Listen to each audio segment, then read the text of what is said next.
So, I'm aware that the term tech boys usually refers to those people so prevalent in Silicon Valley and Seattle who work for big tech, have no moral qualms about their employers serving the military and surveillance state, and who utterly destroy entire cities, and now, with the work from home model, other surrounding communities by gentrifying neighborhoods and outmaneuvering local home buyers by putting in all cash offers well above asking price.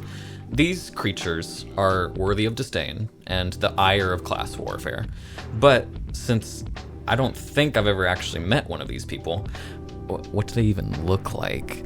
This story is about a different kind of tech boy who I actually am familiar with. Prior to the pandemic, I spent my entire working life in the technical side of the live entertainment industry. This was primarily as a lighting designer for theater, for which I got a fancy degree, and as a scenic carpenter, welder, and rigger.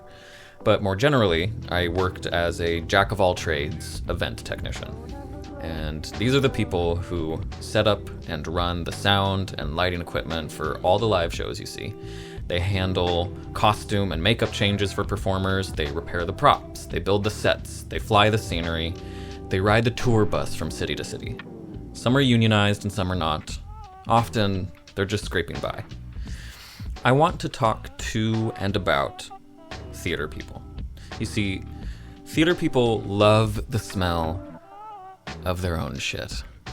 And the small community that it is often suffers from the blinders that it puts on itself, operating under the delusion that it is engaged in a noble endeavor of uplifting humanity through its unique art form. While it pays lip service to those lofty goals, the theater industry consistently falls far short of them. A lot of people get drawn into theater for its artistic promise and for the kind of unregimented work that it lets you do. It gives you opportunities to be creative and to think on your feet. Every show comes with its own unique set of challenges, and no day is ever exactly the same. You can tour across the country and even around the world, meeting lots of interesting people. My best experiences in theater have come not from the content of any particular show, but from the people I was working with, their backgrounds, perspectives, and their stories. And theater has its own culture, and there is a sense of camaraderie between people who have worked in the industry for a long time. Theater professionals form impermanent but strong relationships based on a deep understanding of the nature of the work. People who have never met before will commiserate over the various idiosyncrasies of a particular venue that they've both worked at, complaining about the awkward green room location for a theater in Denver, or the antiquated fly loft equipment at a place in Los Angeles, or the shitty attitude of a technical director at a concert hall in Chicago. Working in theater becomes its own weird lifestyle, where everyone knows each other, but not for long. And for me, it's the people that make it all worth it. And it's sad to see the good ones go. But that's where my love for theater starts to wane. Good theater, good art in general, can be transformative. And it can speak to people from all walks of life. It can enliven and inform and entertain. It can express humanity in all its forms so that people can see beyond themselves. And it can be a language that people can carry with them. And it should have something important to say that relates to people's experiences and to the time in which a particular show is produced, with the exceptional works securing their relevance into the future. You know, all the great artsy-fartsy stuff that makes all the hard work worth it. But here's the thing. Theater doesn't do any of this. Only on its best days does the world of theater have anything worth saying to people. And 364 out of 365 days in the year are bad days for theater. We're not producing shows that critique structural societal ills. We're producing vapid entertainment for old, rich, white retirees in diapers who happen to be seasoned subscribers and who put the theater company in their wills. The business of theater, whether it is for-profit or non-profit, is overly reliant upon moneymaker shows at the expense of having the wherewithal to produce work with any substance to it. Theater can be a great place to work. There can be ample opportunity for creative collaboration with individuals from all sorts of backgrounds. The work environment should be equitable and compassionate, a setting for mutual solidarity and teamwork built towards realizing a shared artistic goal. But theater is often not like that. There's just as much hierarchy found in theater as there is in any rigid corporate structure. The people in positions of power, producers, directors, managers, professors, seasoned designers, are very often not a diverse set of people, neither racially, politically, nor crucially, socioeconomically. Ridiculous cliques and rivalries often form between the talent, actors, singers, performers, and the technicians. People are expected to stay in their lane or else. So much for a free and rewarding artistic work environment. Now, all of that wouldn't matter so much if theater paid well, but it doesn't. If you're starting out, expect to see a lot of unpaid internships and 3-month-long summer contracts that only pay $1,000 total for working more than full-time every week. Whether you're a freelance designer, a performer, or a gigging technician, you've got to piece different jobs together and always be working on getting another show coming down the pipe just to make ends meet. It's all about the hustle. And I've seen many job postings asking for skilled carpenters and electricians that pay only the federal minimum wage of $7.25 an hour. Get the fuck on out of here with that bullshit. The litany of low-paying internships and small contract rates for budding designers, technicians, and performers effectively walls off the entire industry for anyone with bills to pay who's not getting help from mommy and daddy. Unpaid internships have a distorting effect on the entire entertainment economy, driving down wages across the board, particularly among non-unionized positions. The entire concept of an unpaid internship, otherwise known as slavery, needs to be abolished. Interns perform labor, just like the rest of us, so pay them. Now, the shitty pay also wouldn't matter so much if the working conditions were great, but they're not. There's long hours, physically taxing labor, constant travel, late nights, frayed relationships, dangerous equipment, and having to deal with people who are treating their production of The Music Man like it's the second coming of Aeschylus in order to justify the crew staying one more hour after the 12 hours that have already been put in that day, all make it not worth the little and inconsistent pay.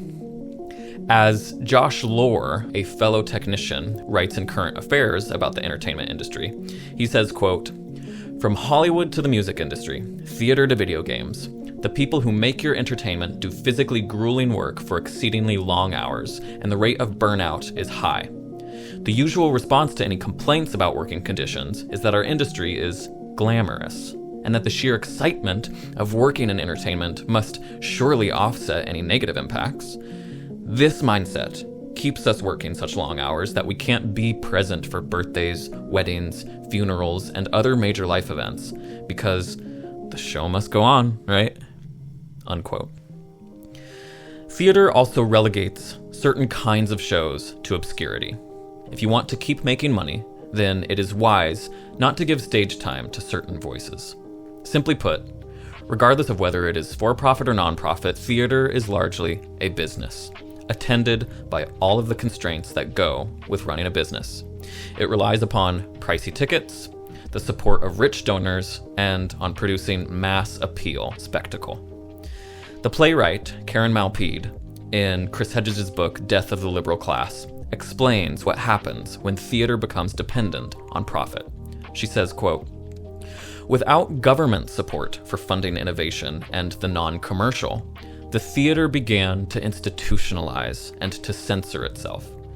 The growing network of regional theaters became ever more reliant upon planning subscription seasons which would not offend any of their local donors, and the institutional theaters began to function more and more as social clubs for the wealthy and philanthropic." Unquote. Theater is largely run by and for milquetoast liberal interests, not everyday people. Theater does not produce shows which engender political activism, civil disobedience, or a distrust of US exceptionalism. Theater does not provide a language with which to dismantle US imperialism and all of its attendant evils. It does not cultivate a wherewithal to defy the totalitarian corporate stranglehold on our government. It does not give us a capacity to speak out against the bloated military-industrial complex and the expansive carceral state, where the former deprives funding from our education system and the latter imprisons the resulting ill-educated and impoverished people of our country. Theater does not serve as a tool for radical organizing around class interests, but theater could do these things if it had the moral fortitude to do so. Producing good, entertaining art and producing politically literate art are not mutually exclusive. Radical theater thrived during the New Deal era, when artists were paid by the government through the Works Progress Administration, and during the anti-war movement of the 1960s. Since then, with public theater largely defunded, the industry has given way to spectacle and to empty, heartwarming liberal platitudes devoid of any language deemed too offensive or threatening to the current socioeconomic order. The theater industry should give financial support to emerging transgressive voices. The industry can and should lobby for public funding in order to spread non-commercial work to as many people as possible. The industry can step outside of its bubble in order to forge relationships with forgotten, underrepresented, and invisible sectors of our population. Theater can be an instigator for radical grassroots organizing. Theater can be led by strong, bottom-up labor unions. Theater can do these things. If it doesn't, it will wither away, losing its social utility as it retreats into itself, speaking only to dwindling liberal echo chambers, or worse, it will continue to serve as a tool for powerful interests and an opiate for the masses. Theater would be an amazing realm in which to work if it lived up to its potential, if the shows had strong social utility and content which spoke truth to power, if the shows reached audiences who most needed to see them, if the pay was consistently commensurate with the labor, and if snobby assholes stopped looking down on people for not valuing their dubious artistic output, then I'd start to get a kick out of it. Theater needs to get its house in order. Otherwise, what is the point of all the hassle and hunger? Now, that's a lot of problems with theater that I explicated there. And since the pandemic, with theater workers leaving the industry in droves and not returning, companies have made some moves here and there to improve their conditions, raise wages, but for the most part, not much has changed. The contradiction between art and business, and trying to find meaning inside the purgatory between those two things, is a problem which has assaulted the psyches of every creative person for thousands of years. Each one of us faces that problem in our own way. You know what doesn't make that problem any easier to solve? Tech boys. It's the tech boys that I want to address here now. The amount of times I have had to listen to pasty white boys who've spent too much time inside theaters spout technical jargon at me and clumsily demonstrate their overweening hardware fetishes is enough to make even the most even-keeled human react violently to the mere sight of a neckbeard. As my eyes glaze over when they debate the merits of this lighting manufacturer over that lighting manufacturer, the finer points of this software update over that software update, I think, my God, why am I here? And isn't all of this squirmy shop talk missing the whole fucking point? There is no way I am suffering through getting paid less than $30,000 a year to produce dubious art, while at the same time having to tolerate dorks whose chief interest is in the computer buttons they push, rather than what those buttons can accomplish in terms of storytelling. Now, I am not knocking the event technician as a profession. I admire the preponderance of the get-it-done attitude, the ability and necessity to think on your feet and problem solve under the immense pressures of time, money, and clashing personalities which are always present, I am drawn to the kind of rough around the edges, alternative, cynical outcast types who largely make up the profession, which is perhaps a partial vestige of theater's deep roots in the sailing profession, and certainly due to the tradition of being relatively welcoming to the LGBTQ community compared to the wider society. And I recognize that many in the industry are deeply talented, knowledgeable, and interesting people. I have seen road-hardened technicians who have beautiful singing voices, are impressive dancers, are wicked musicians, can gab with the best of them. I have met event technicians who are also EMTs, biomedical engineers, landscapers, pilots, and architects. I am not disparaging my own kind with a broad stroke. Rather, what I am responding to is a certain strain amongst technicians that prioritizes technical know-how, which is often used as little more than efforts at one-upmanship, to the detriment of what attracts so many people to this art form in the first place. A sense of wonder, born of good storytelling that can only be done in a live setting. My first rule when curating a creative team: no tech boys. Don't talk to me about which lighting console you prefer or how this one rental company is really dropping the ball these days. That is putting your ass before the horse or whatever. Tell me about the kind of stories that you are interested in telling. To be able to articulate that vision, to understand what is really worth all of this time and effort we put into our work, that is what is important. Without that understanding, without, in other words, having any moral sense, your whole life will be wasted on just so much fluff, sound and fury, killing time by engaging in shallow tech drivel that is spoken by so many in countless shops, warehouses, green rooms, tech booths, and corporate trade shows. Technology is morally neutral at best, if not actively harmful to our innate human faculties. Human beings who fawn over their precious technology have ventured into a vast wasteland.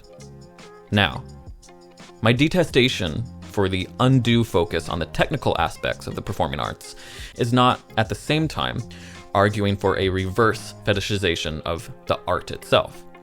A person arguing about the most efficient keystroke syntax for a particular lightboard is just as insufferable as a director giving speeches to the entire cast and crew about how this production of Hello Dolly is going to change the way the audience thinks about their place in society. Go jerk off on somebody else, please. I'm not getting paid to take a cum shot. In this way, the tech boys' tool fetishization kind of makes perfect sense. When so much of the work that we do is spent on cloying moneymaker shows, corporate bombast for the millionaire winos, and the 11th revival of some Broadway standby that's generating plenty of royalties for someone, but certainly not for us, it follows that some of us will adopt a jaded, if not outright cynical view of the shows to which we give our labor. It's a defense mechanism to keep your profession at an arm's length, as it were, and instead find some small meaning and scintillating drama in the technical minutiae of our jobs seems preferable to actually facing the bottomless pits of our artistic output.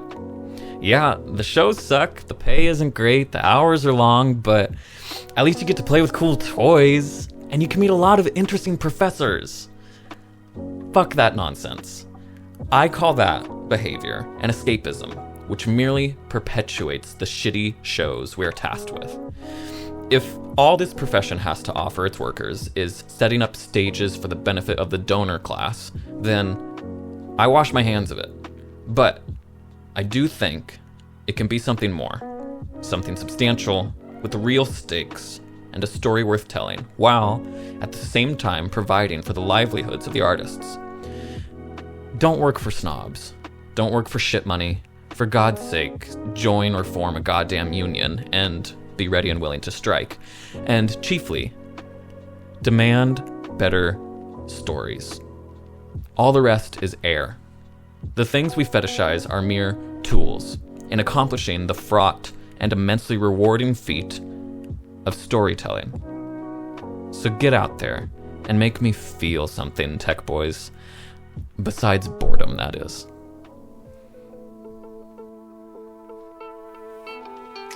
Thank you all for watching and listening. If you'd like to support the creation of more work like this, you can subscribe to Weird Catastrophe on Substack at weirdcatastrophe.substack.com for just $5 a month.